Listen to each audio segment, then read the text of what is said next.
사랑하는 형제자매 여러분, 오늘은 우리 주님 예수 그리스도의 순환과 죽음에서 보이는 자기 희생적 사랑을 기억하며 주님의 부활을 맞이하기 위한 준비 기간인 사순절 두 번째 주일입니다. 불순종한 죄로 인하여 우리가 받아야 할 고통과 슬픔, 우리가 겪어야 할 징벌과 고난을 하나님의 외아들 예수 그리스도께서 대신 받게 하심으로 우리를 구원하신 하나님 아버지께서 우리를 부르십니다. 이제 우리의 마음과 뜻을 다하여 영과 진리로 주님을 찬양하며 예배합시다. 아멘. 사도신경으로 우리의 신앙을 고백합시다. 나는 전능하신 아버지 하나님, 천지의 창조주를 믿습니다. 나는 그의 유일하신 아들, 우리 주 예수 그리스도를 믿습니다. 그는 성령으로 잉태되어 동정녀 마리아에게서 나시고 본디오 빌라도에게 고난을 받아 십자가에 못 박혀 죽으시고 장사된 지 사흘 만에 죽은 자 가운데서 다시 살아나셨으며 하늘에 오르시어 전능하신 아버지 하나님 우편에 앉아 계시다가 거기로부터 살아있는 자와 죽은 자를 심판하러 오십니다. 나는 성령을 믿으며 거룩한 공교회와 성도의 교제와 죄를 용서받는 것과 몸의 부활과 영생을 믿습니다. 아멘. 목소리 높여서 주 찬양하여라. 영광과 권세와 존귀와 위엄을 온누리 다스리시는 만왕의 왕께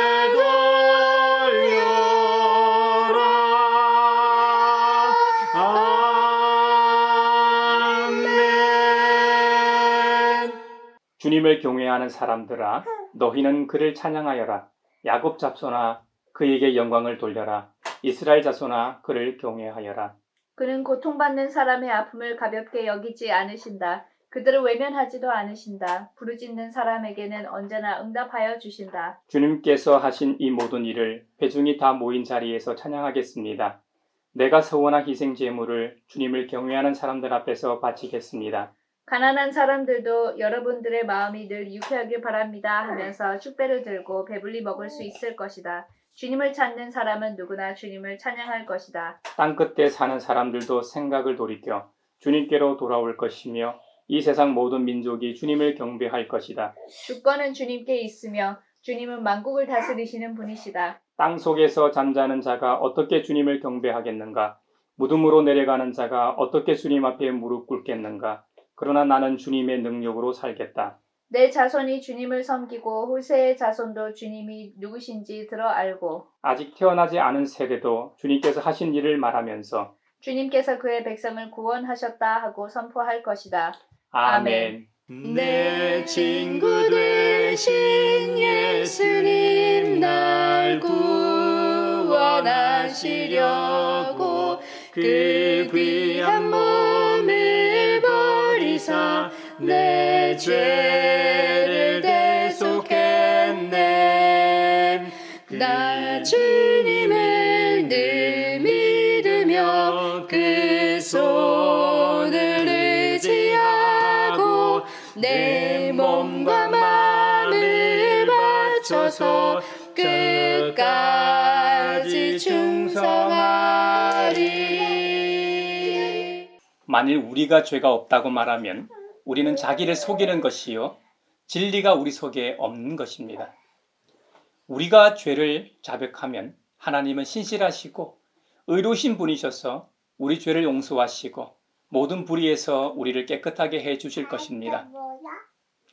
지난 한 주간 가정에서, 직장에서, 세상에서, 심지어 교회에서의 우리의 말과 행동을 돌아보며 자비롭고 은혜롭고 노하기를 더디하시는 주님 앞에 우리 죄를 고백합시다. 주님께서 저에게 은총을 베푸시는 것이 사실이면 우리의 악과 우리의 죄를 용서해 주시고 모든 불의에서 우리를 깨끗하게 해주시고 우리를 주님의 자녀로 삼아 주시옵소서. 내 마음속을 비추시는 주님, 어둠에서 나를 지켜주소서. 내 마음속을 비추시는 주님 당신 사랑 안에 쉬리라 내 마음속을 비추시는 주님 어둠에서 나를 지켜주소서 내 마음속을 비추시는 주님 당신 사랑 안에 쉬리라.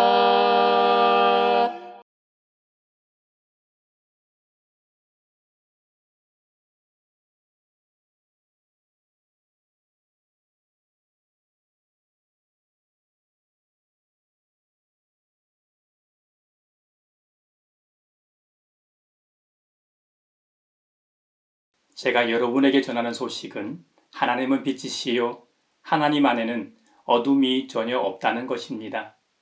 그러므로 하나님께서 빛 가운데 계신 것과 같이 우리가 빛 가운데 살아가면 우리는 서로 사귐을 가지게 되고 하나님의 아들 예수님의 피가 우리를 모든 죄에서 깨끗하게 해 주십니다.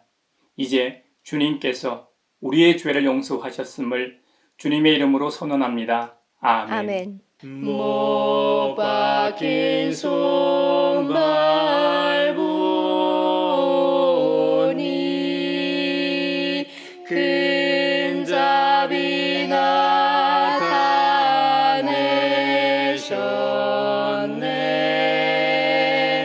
가시로 만든 면류관 우리를 위해 쓰셨네.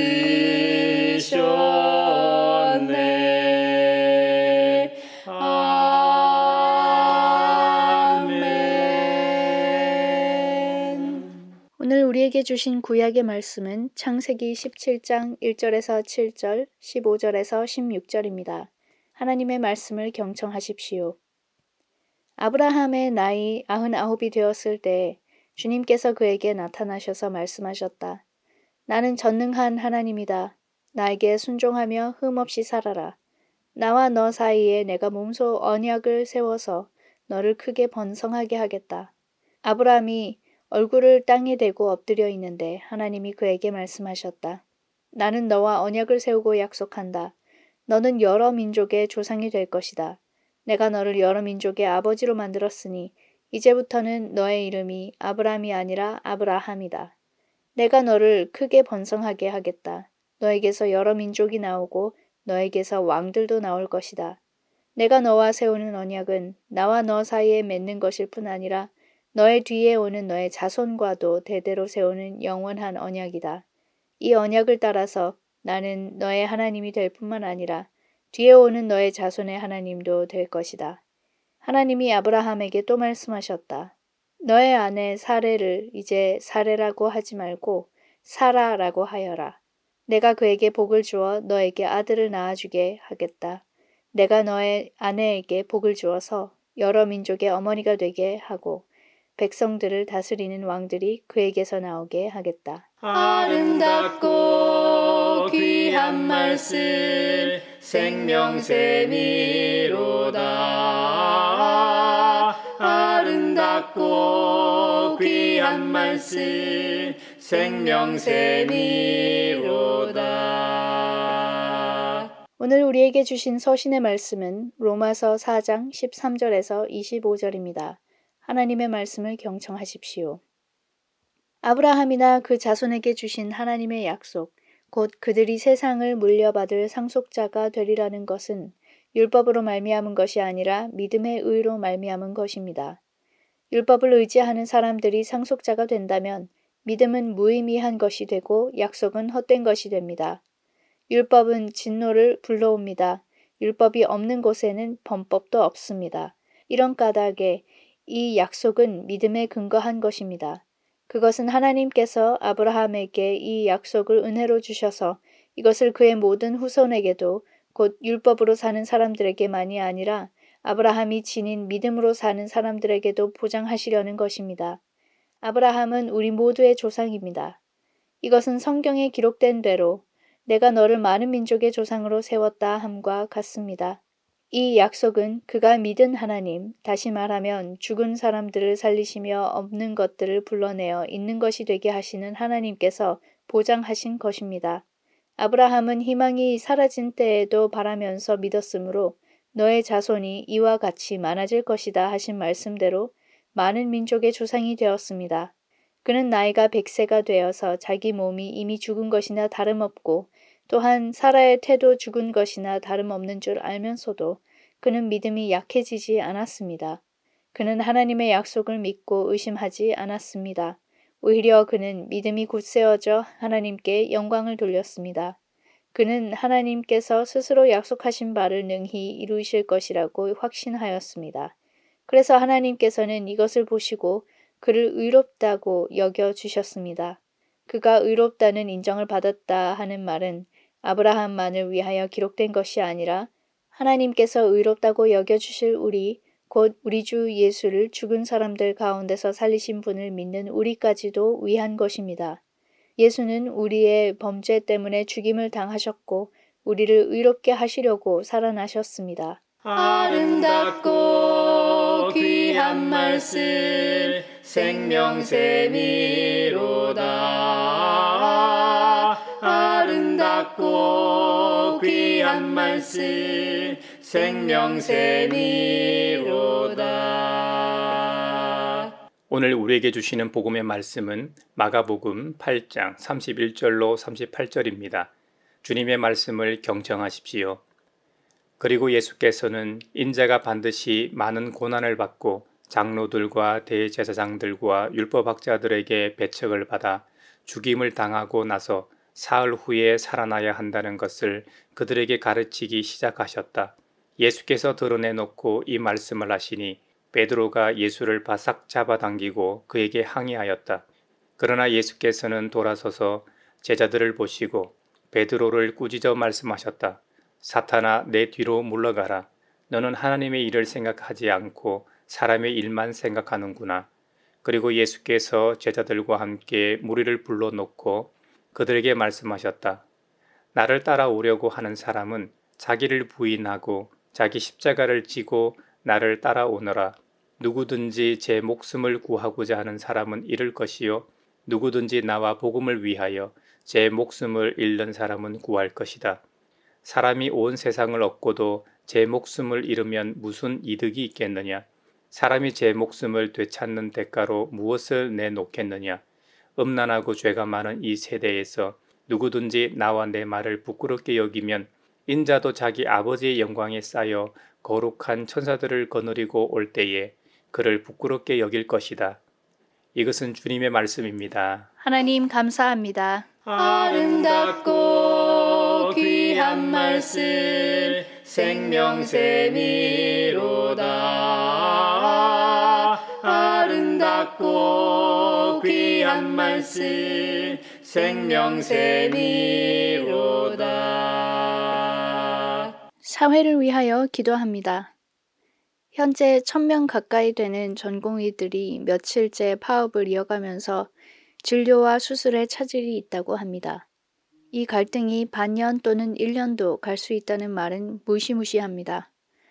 당장 급한 수술을 못 받거나 응급실에 너무 오래 방치되어 참사가 일어나지 않게 하소서. 현 정부는 1년에 2000명 증원이라는 정책을 밀어붙이며 법적 처벌로 위협하고 있습니다. 의사단체와 합의점을 찾게 하시고 지역의료와 필수 분야에 더 지원할 수 있도록 현명한 정책이 나오게 하소서. 혹시나 시민의 목숨을 볼모로 정치와 선거에 대한 이득을 바라는 이들이 있다면 주님께서 정의롭게 이들의 불의를 벌하소서. 이 사회에 보편적 의료 시스템이 장착되게 하소서. 우리 기도를 들어주시고 주님의 평화를 내려주소서.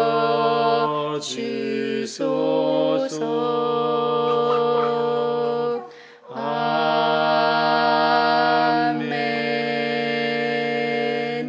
교회를 위하여 기도합니다. 이 땅에 하늘의 평화를 전하러 오신 예수님의 사랑과 숭고한 희생을 기념하며 묵상하는 사순절을 보내고 있습니다. 이에 주님의 몸된 교회와 성도들도 나라, 지역, 피부색, 이민자, 외국인 근로자, 남녀노소 할 것 없이 사회 통합이 곧 선교다라는 정신으로 살아가게 하시고 우리가 살아 숨쉬는 생태 환경도 함께 살아갈 이웃임을 잊지 않고 잘 보살피고 보존하는 청지기들이 되어 이 땅에 하늘의 샬롬을 전하는 은총의 사순절이 되게 하소서. 우리 기도를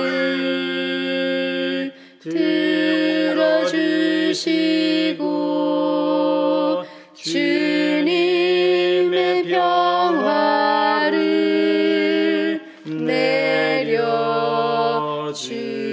내려주소서.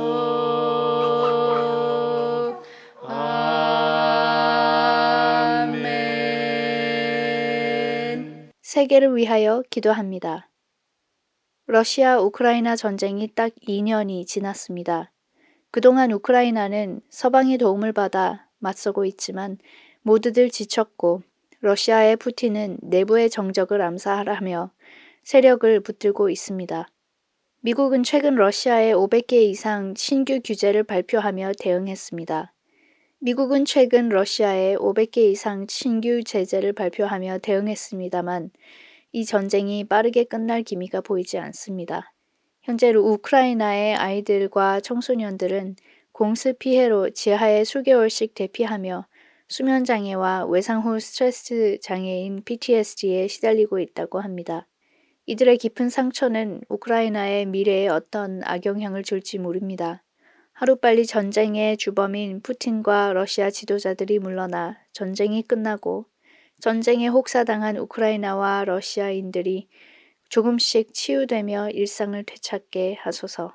우리 기도를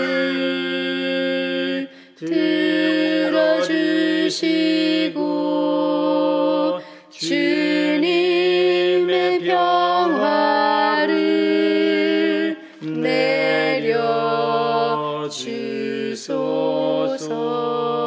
내려주소서.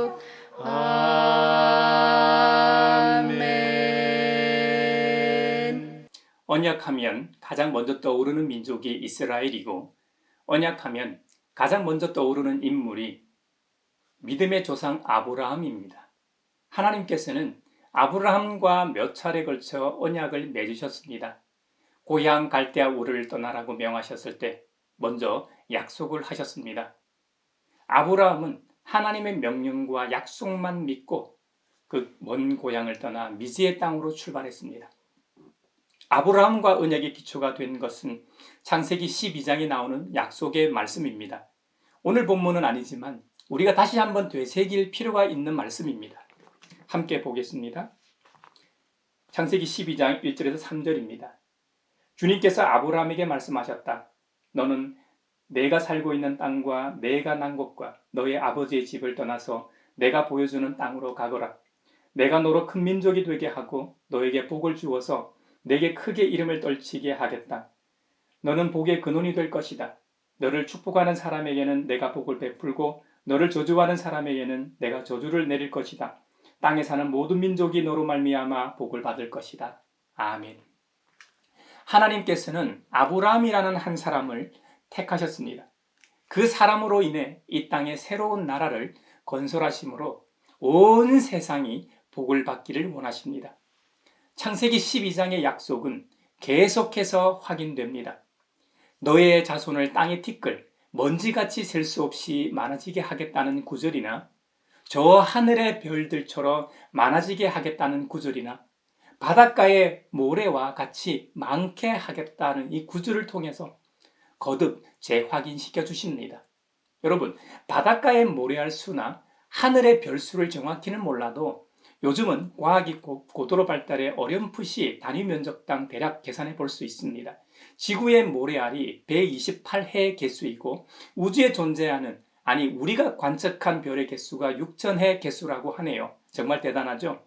국가별 1년 예산을 언급할 때 조 단위를 사용하는데 해라는 단위는 조 위에, 경 위의 단위입니다. 그러니까 1조의 1억 배나 많은 숫자가 1해라는 숫자이니 모래알과 우주의 별의 개수는 어마어마합니다. 하나님께서 아브라함에게 약속하신 자손의 수가 중요한 것이 아니라 한 사람에서 시작하여 그만큼 민족이 되게 하시겠다는 것이 중요합니다. 욥기의 말씀처럼 시작은 미약했으나 나중은 심히 창대하게 된다는 것 말입니다.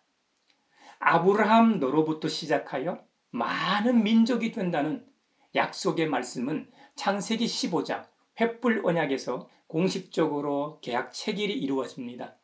우리 인간은 살아가는 터전이 바로 땅입니다.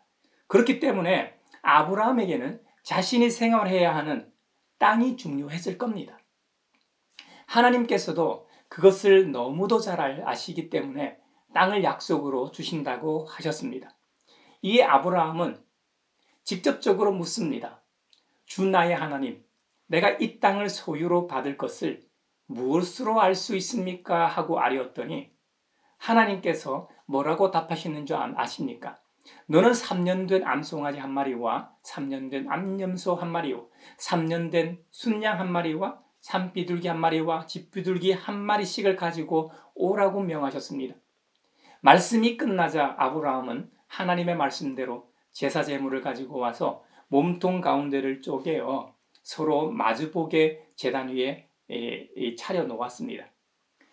고대 근동 지방에서는 언약을 맺을 때 그 표적이 되는 쪼갠 희생 제물 이 가운데로 언약의 이 두 당사자가 이 지나가는 관습이 있었다고 합니다. 이는 만약 언약이 성실하게 지켜지지 않았을 때 당사자들 어느 한쪽이 언약을 어기면 그 위반자는 희생 제물과 같은 운명이 될 것임을 상징적으로 보여주는 엄숙한 행위였습니다. 영적으로는 희생 제물의 반을 쪼개는 행위는 장차 우리 주님 그리스도께서 십자가에서 우리를 대신해 피 흘려 죽으실 것을 상징적으로 보여주는 것이기도 합니다. 인류의 시조인 아담이 선악과를 따먹음으로 하나님과의 최초의 언약을 일방적으로 깨뜨렸습니다. 아담의 후손인 모든 인류는 계속 죄 가운데서 태어나서 크고 작은 죄를 지음으로 하나님과 맺은 언약을 지속적으로 깨뜨리며 살아갑니다. 그러므로 모든 인간은 마땅히 죽어야 할 운명입니다.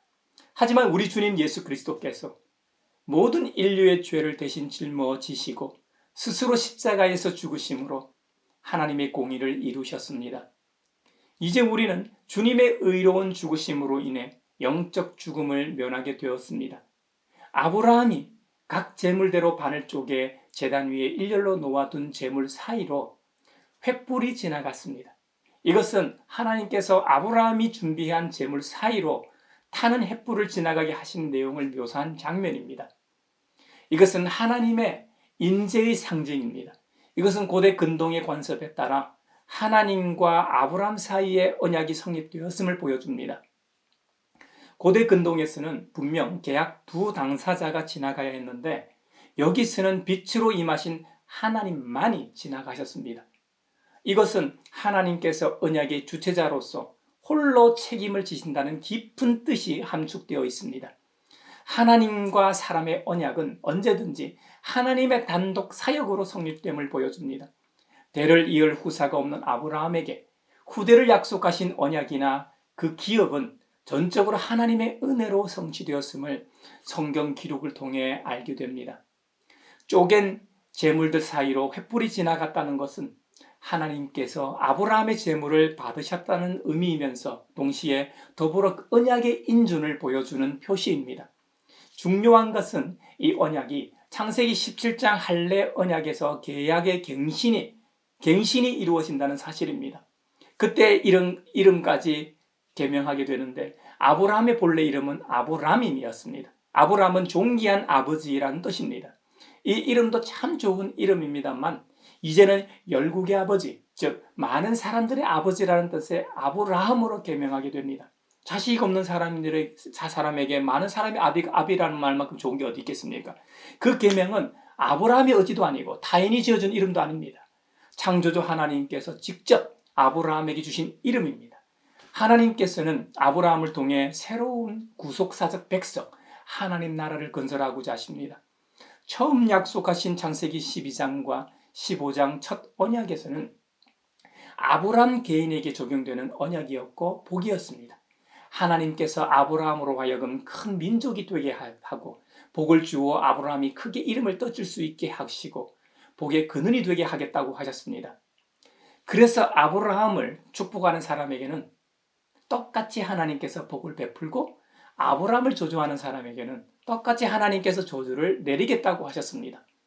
그런데 창세기 17장에서 새롭게 갱신하는 언약에서는 아브라함뿐만 아니라 아브라함의 자손에게도 그대로 적용된다고 하셨습니다. 그것이 그 유명한 할례 언약입니다. 아브라함이 99세, 99살이 되던 해에 하나님께서 아브라함에게 나타나셨습니다. 하나님께서 아브라함에게 말씀하십니다. 나와 너 사이에 내가 몸소 언약을 세우고서 너를 크게 번성하게 하겠다. 아브라함은 놀라서 땅에 얼굴을 대고 엎드렸습니다.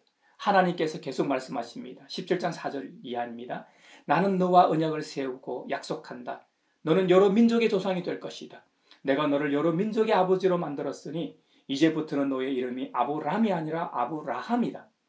내가 너를 크게 번성하게 하겠다. 너에게서 여러 민족이 나오고 너에게서 왕들도 나올 것이다. 내가 너와 세우는 언약은 나와 너 사이에 맺는 것일 뿐만 아니라 너의 뒤에 오는 너의 자손과도 대대로 세우는 영원한 언약이다. 이 언약을 따라서 나는 너의 하나님이 될 뿐만 아니라 뒤에 오는 너의 자손의 하나님도 될 것이다. 할렐루야. 아브라함도 하나님께 불순종한 적이 있습니다. 가나안 땅에 흉년이 들자 이집트로 내려갔었죠. 그곳에서 자신의 목숨이 위험할까봐 자신의 아내 사라를 여동생이라고 거짓말도 했습니다. 하지만 하나님께서는 창세기 12장 약속을 그대로 수행하십니다. 아브라함의 잘못에도 불구하고 도리어 더 큰 복을 내리십니다. 이집트 황제 파라오로부터 양과 소와 노비와 암수 나귀와 낙타까지 많은 재물을 받게 하셨습니다. 하나님이 맺으신 횃불 언약은 언약의 주체자가 하나님이시기 때문에 책임도 하나님이 지십니다. 그래서 아브라함의 잘못에도 불구하고 하나님께서 도리어 복을 내리셨던 것입니다. 이뿐만 아닙니다. 하나님께서는 창세기 15장 횃불 언약을 통해 후손에 대해 언급하시면서 하늘의 별만큼 많은 후손이 있을 것임을 약속하셨습니다.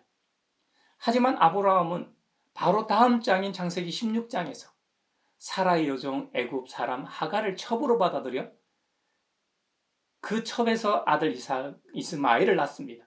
이것이 장자 상속과 자식 간의 싸움이 되고 훗날 민족 간의 갈등으로 이어져 지금까지 이르게 됩니다. 사실 아브라함은 사라 여종 하갈에게서 낳은 이스마엘이 하나님의 약속이라고 굳게 믿고 있었을 겁니다. 자신이 실수하지 않았다고 생각하고 있었을 겁니다. 다른 대안이 없었기 때문이죠. 그러던 어느 날 이스마엘이 13살, 아브라함의 나이 99세 때 갑자기 하나님께서 나타나셨습니다. 100살을 내다보고 있는 나이니까 모든 인간적 소망이 끊어진 때였습니다. 아브라함만 그런 게 아니라 아브라함의 아내 사라의 나이도 90세가 다 된 나이였습니다. 남자야 정자를 생산할 수 있는 나이라고 쳐도 여자 나이 90세는 폐경기가 지나도 한참 지난 시점이라 인간적으로는 생물학적으로 도저히 이세를 낳을 수 없는 상태였습니다. 이런 상황에서 시행된 할례 언약은 참으로 기가 막히면서도 참으로 기가 막힌 타이밍에 행해진 언약입니다. 아브라함을 비롯하여 아브라함 집안에 있는 남자는 모두 다 할례를 행해야 했습니다. 아브라함 집의 모든 남자라면 돈으로 산 이방 사람을 포함하여 이전부터 함께 있던 모든 남종과 그에게서 태어난 자녀들까지 그 집안 모든 남성의 상징인 포피를 베는 의식을 행해야 했습니다. 그때 아브라함은 99세였고 유일한 아들이라고 믿었던 이스마엘이 13세였습니다. 참으로 흥미로운 점은 할례 언약을 체결하실 때 하나님께서 내 아내의 이름으로 사례에서 사라로 계명하고 사라에게 복을 주어 그녀에게서 아들을 낳아주게 하겠다고 하셨을 때 아브라함이 엎드려 속으로 웃었습니다. 이런 불경스러운 모습이 나온 이유는 그만큼 인간적으로 도저히 불가능한 일을 하나님께서 말씀하셨기 때문입니다. 이건 의학적으로 일어날 수 없는 일이기 때문이죠. 요즘 여러 환경적 요인으로 난임 부부가 참 많습니다. 인공수정이나 시험관 시술을 하려고 해도 난자가 없으면 할 수가 없습니다. 폐경기는 여성 월경이 없어지는 시기입니다. 임신이나 수유기를 빼놓고는 평균 28일의 간격을 두고 생식세포인 난자가 생성되어 임신하게 됩니다. 아브라함의 아내 사라는 여성으로서 임신할 수 있는 시기가 끝난 지 벌써 40년이 지났다는 말입니다. 그러니 영원한 언약인 할례 언약을 맺고 있는 중에 아브라함 자신도 모르게 실소가 나왔던 것이죠. 성경을 통해 아는 것처럼 하나님께서 아브라함과 맺으신 할례 언약은 웃을 일이 아니라 감사하고 감격해야 할 스토리입니다. 실제로 하나님의 말씀대로 불가능을 가능으로 바꾸셨습니다. 아브라함 100세에 사라 90세에 실제로 아들 이삭을 낳았습니다. 아브라함에게 하신 영원한 언약은 실제로 그 아들 이삭을 통해 이루어졌고, 이삭의 아들인 야곱을 통해 이루어졌고, 야곱의 12아들을 통해 계승되었습니다. 이후 1000대 이상을 이어 지금 우리에게까지 와 있습니다. 이 사실이 제일 중요합니다. 만약 여러분이 여러분 가정에서 아브라함입니까? 아브라함처럼 믿음의 시작입니까? 할렐루야 하고 감사하십시오. 믿음의 조상 아브라함처럼 여러분의 집안에도 믿음의 여정이 시작된 것입니다. 축하드립니다. 여러분 집안에도 이삭과 야곱이 나오고 걸출한 요셉과 다니엘이 나올 겁니다. 요셉과 다니엘이 나와 하나님의 비전이 현실이 되는 은혜가 있을 겁니다. 모세와 같이 민족을 이끌 지도자도 나오고, 다윗같이 하나님 마음에 합한 정치인도 나오고, 솔로몬같이 지혜로운 인물도 나올 것입니다. 이사야나 예레미야와 같이 눈물로 중보하는 기도자도 나올 것입니다. 이것이 대대로 이어지는 언약입니다. 이 영원한 언약은 오직 믿음으로 개성됩니다. 앞서 설명했던 것처럼 아브라함도 인간적으로 실수가 많았습니다. 하지만 하나님께서는 그 실수를 보시는 분이 아니십니다. 그의 믿음을 보십니다. 아브라함이 한 행동 중에 가장 위대한 일이 자신의 아들, 그것도 기적적으로 100세에 낳은 이삭을 하나님께 제물로 바치는 일이었습니다. 하지만 하나님께서는 아들 이삭을 바치는 아브라함의 행위를 보시고 의롭다고 칭하지 않으셨습니다. 오직 하나님의 약속을 믿고 나아간 아브라함의 믿음을 의롭다고 하셨습니다. 그랬기 때문에 아브라함의 여러 실수에도 불구하고 하나님께서는 항상 그에게 복을 허락하셨던 것입니다. 육적으로 분명 아브라함은 우리의 조상이 아닙니다. 하지만 믿음 안에서 아브라함은 우리의 믿음의 조상입니다. 아브라함에게 약속하신 모든 언약은 믿음의 후손인 우리에게도, 저와 여러분에게도 연속적으로 똑같이 적용되는 약속이요 영원한 언약입니다. 우리의 믿음은 어디에서 오는 것입니까? 우리의 범죄 때문에 죽임을 당하셨고 우리를 의롭게 하시려고 다시 살아나신 예수님을 믿는 믿음에서 옵니다. 하나님 아버지께서 우리를 구원하시려는 계획이었습니다. 우리는 구속사의 하이라이트인 예수님의 순환과 부활을 기념하고 묵상하는 사순절기를 보내고 있습니다. 사순절기는 우리로 하여금 평소보다는 좀 더 바짝 십자가 앞으로 나아가게 합니다. 우리 예수님께서 십자가에서 보여주신 자기 희생과 사랑을 좀 더 깊게, 좀 더 넓게 조명하게 합니다. 이 세상을 살아가다 보면 주님을 따르는 그리스도인이면서도 십자가의 사랑을 잊은 채 살아가고 있는지도 모릅니다. 그런 의미에서 우리 믿음의 선조들은 사순절을 제정하고 십자가 앞으로 나아가 그 한없는 사랑과 숭고한 희생을 묵상했던 것입니다. 어쩌면 우리의 현실이 녹록지 않아 십자가를 잊고 살아갈 수도 있고 별탈 없는 상황이 계속되다 보니 매너리즘에 빠져 감사와 감격을 잃은지도 모릅니다. 아니면 건강, 집, 돈과 같은 물질의 어려움, 사업이나 인간관계 등 살아가는 여러 일들로 인해 고통 가운데 있을지도 모릅니다. 어떤 경우든 고난의 시간일 겁니다. 이런 가운데 있다고 해도 걱정하지 마십시오. 하나님은 여전히 우리의 편입니다. 여러분의 편입니다. 시편 22편에 보면 우리 하나님 아버지께서는 고통받는 사람의 아픔을 가볍게 여기지 않으시는 분으로 노래하고 있습니다. 그분은 고통 가운데 있는 사람들을 외면하지도 않습니다. 그 옛날 이집트 노예로 살던 히브리 노예들의 울부짖음에 응답하셨던 것처럼 부르짖는 사람에게는 언제나 응답해 주십니다. 가난한 사람들은 배불리 먹을 수 있도록 풍요를 허락하십니다. 번영 신학을 말하는 것이 아닙니다. 성경의 약속입니다. 땅끝에 사는 사람들도 그들의 마음을 돌이켜 주님께로 돌아오게 하십니다. 이 세상 모든 민족이 구원을 받아 주님을 경배하는 것이 주님의 뜻입니다. 복음의 보편성은 신약 성경에만 나와 있는 것이 아닙니다. 구약 성경 창세기에서부터 줄곧 한결같이 외쳐온 메시지입니다. 복음에는 차별이 없습니다. 왜냐하면 주권은 살아계신 하나님께 있기 때문입니다. 우리의 눈에 안 보여도 하나님은 지금도 살아계셔서 역사의 주관자가 되십니다. 과학이 발달하고 의학이 발달해 많은 질병들을 정복할 수 있게 되었다고 해도 인간은 여전히 한계가 많습니다. 앞으로 지금과는 비교도 안 될 만큼 고도로 발달한 문명에서 산다고 해도 발전한 만큼 그 한계를 또 느끼게 될 것입니다. 현재의 질문들에 대한 해답을 얻었다고 해도 지금은 질문조차 하지 않던 또 다른 질문과 궁금증이 생길 것이기 때문이죠.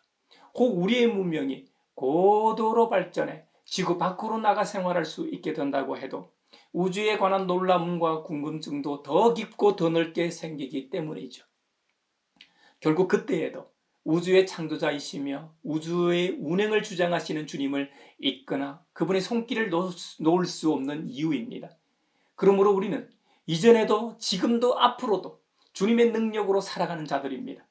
주님께서 우리에게 베푸신 구속사는 아직 태어나지 않은 세대들도 주님께서 우리에게 하신 일과 앞으로 하실 일을 말하면서 노래하게 될 것입니다. 여러분이 혹 지금 고난 중에 있다고 해서 좌절하지 마십시오. 주님은 우리의 고난, 고통, 시련을 그냥 외면하실 분이 아닙니다. 사람들은 자기의 처지에 따라 남의 고통을 가볍게 여길 수도 있습니다. 그래서 옛말에 동병상련이라고 하지 않았습니까? 같은 병을 앓고 있는 사람들끼리 서로 가볍게 여기거나 서로 같은 처지에 있는 사람끼리 서로 동정하고 서로 돕기 마련입니다. 만약에 감기 정도 걸린 사람이 암 환자에게 가서 위로한다고 생각해 보십시오. 자신도 감기 걸려봐서 아는데 얼마나 힘드시냐고 말하면 그게 위로가 되겠습니까? 뺨 맞지 않으면 다행이죠. 그리고 586 세대나 그 이전 분들이 볼 때 요즘 젊은이들은 나약하다고 말할 수 있죠. 1980년대 독재시대의 한거에 민주화 운동을 한 분들, 그 이전에는 박정희 유신체제와 보릿고개와 6.25, 일제강점기 등을 겪으신 분들이 볼 때 요즘 젊은이들을 도저히 이해하기 힘들 겁니다. 살아온 시대와 환경이 완전히 다르기 때문이죠. 요즘 젊은이들은 태어나 보니 선진국인 대한민국인데 어떻게 역사책에서나 배우는 민주화 운동 때 희생하며 국민이 직접 뽑는 대통령 선거를 이루어낸 그 감격을 이해할 수 있겠습니까? 지금 먹을 것이 지천으로 깔려 있어 하루에만 음식물 쓰레기가 1만 5천 톤, 매년 약 510만 톤의 음식 쓰레기가 쏟아져 나오는 상황에서 어떻게 보릿고개와 부족함을 이해할 수 있겠습니까? 이런 이야기는 현재 북한에서나 듣는 이야기입니다. 우리가 살고 있는 대한민국에서는 먹을 것이 없어 굶거나 굶어 죽는 아사 상태는 듣도 보도 못했으니까요. 저마다 처지에 따라 겪는 고통과 아픔의 크기는 다 다를 겁니다. 하지만 우리가 잊지 말아야 할 것은 하나님은 나의 힘이 되시는 여호와이십니다. 나의 주님이시라는 사실입니다. 내가 의지해야 할 유일한 분이십니다. 내가 어떤 어려움에 봉착해 있어도 나를 건지실 분이십니다. 우리를 푸른 풀밭 맑은 시냇물로 인도하실 목자이십니다. 무엇보다 우리의 구원이십니다. 오늘 아브라함과의 영원한 언약을 통해 아브라함의 어떤 실수에도 너그럽게 용서하시고 받아주실 뿐만 아니라 하늘의 복까지 내려주십니다. 그리고 우리로부터 시작된 언약은 우리 세대에서 끝나는 것이 아니라 우리의 자녀에게로, 그리고 그 자녀의 자녀에게로 이어집니다. 우리 후대가 하나님 앞에 순종하고 행하기만 하면 반드시 그 약속을 지키실 겁니다. 이 언약은 하나님의 일방적 언약으로서 그 책임이 하나님께 있기 때문입니다. 그래서 하나님의 외아들 예수님을 이 땅에 보내시어 십자가에서 우리 대신 죽게 하시고 우리를 의롭다 하시기 위해 다시 살아나게 하신 이유입니다. 사순절 두 번째 주간을 보내는 우리가 은혜로운 사람인 이유가 바로 여기에 있습니다. 사랑하는 형제자매 여러분, 이번 한 주간도 주님의 언약을 굳게 믿으며 살아가는 우리 모두가 되길 바라며 축원합니다.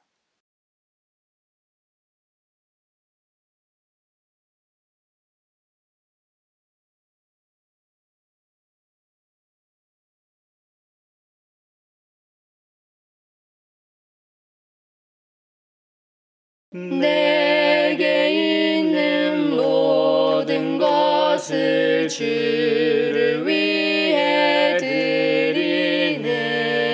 주의 성령 충만하게 내게 내려주소서. 주께 드리네. 주께 드리네. 사랑하는 구주 앞에 모두 드리네. 아멘.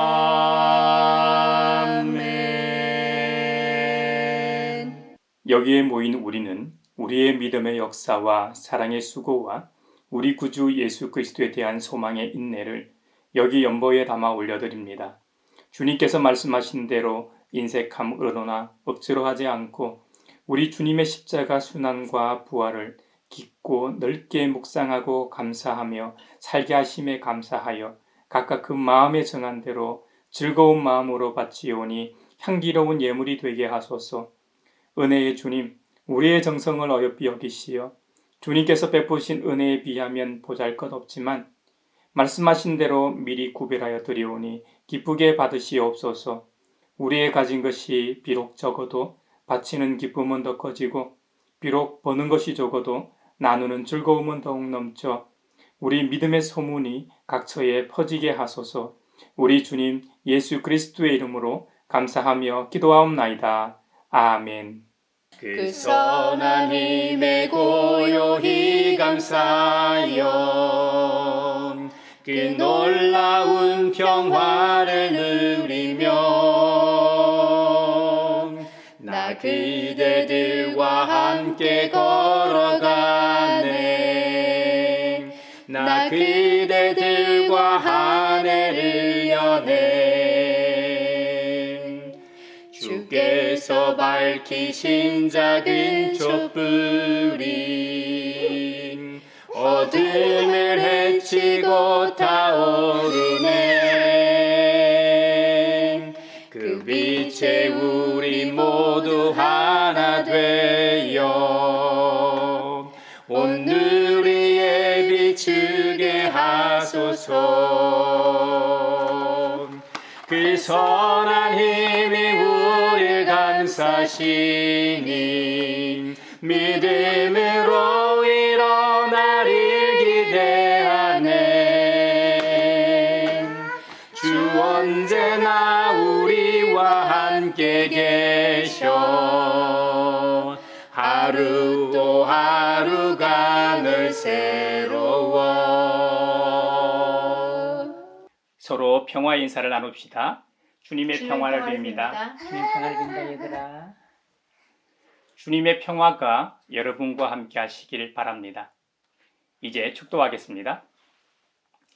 우리를 위하여 자신의 외아들을 십자가에 내어주시고 구원하신 하나님께서 여러분에게 복의 복을 내려주셔서 언제 어디서나 여러분을 지키시기를 원하며 주님께서 그분의 인자한 얼굴을 여러분에게 비추사 필요에 따라 물질과 건강과 은혜 베푸시기를 원하며 주님께서 여러분이 하는 일과 가정과 자녀들과 함께 하시길 원하며 주님의 몸된 하나의 거룩하고 보편적인 사도적인 모든 교회와 우크라이나 러시아 전쟁과 이스라엘 하마스 전쟁이 종식되어 샬롬의 은혜가 있길 원하며 세계 곳곳에서 벌어지고 있는 기후 위기로 인한 자연재해와 인간의 욕망으로 인한 폭력, 테러, 온갖 차별로 인해 고통받고 있는 모든 사람들이 빨리 일상으로 돌아가길 원하며 한반도 평화 통일과 함께 하시길 원하며 이 시간에도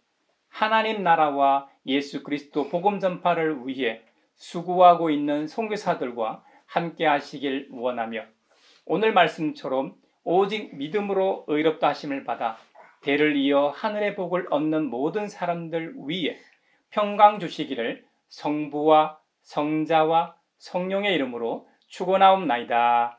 아멘.